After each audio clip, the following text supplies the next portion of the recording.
Nag-request nga pala ang aking anak na magluluto kami ng karne ng baka. Kaya naman kaninang namalengke na ako ay kumuha na ako ng baka ribs.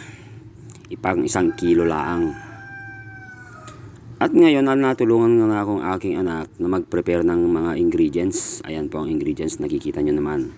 Nakatipid tayo dahil wala tayong tomato sauce. Unang ginawa ay nagprito muna ng patatas upang madali na lang iluto. Kasunod na yung carrots upang sa ganon ay half cook na siya kung ilagay natin mamaya at na set aside. Ngayon maggigisa na tayo. Ilalagay ang bawang at sibuyas at isunod natin yung 1 kilong karne ng baka na ribs. Ihalo-halo lang hanggang maging light brown. Masangkot siya muna. At habang hinahalo, ilalagay na yung asin, konting asin. Pamintang durog, 2. At para malasa yung baka natin, malasa-lasa, lagyan ng beef cubes. At hinalo-halo.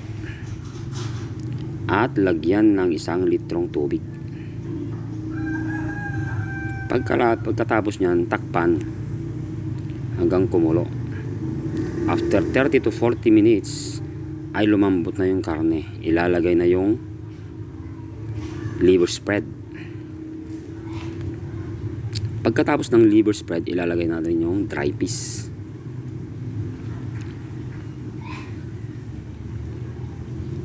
Pagkatapos yung caldereta mix, hindi na ako gumamit ng tomato sauce. Yan na lang po ang ginamit ko. Pagkatapos yung naset aside kanina na patatas at carrots na half cook. Pagkayari, ilagay na rin yung bell pepper na nahiwa-hiwa. At presto, ayan na. Ready na ang ating beef caldereta. Sarap naman yan.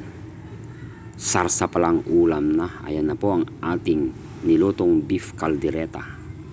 Flex ko lang naman yung nagastos natin kung magkanong inabot. At inabot nga yan ng 500 pesos. 1 kilong karne ng baka, yung beef ribs. Flex ko na rin yung mga na-deliver na tubo. Pinaparenta po namin yan, SKL lang po. PM lang po kung kailangan nyo ng scaffolding na tubo. Thank you po.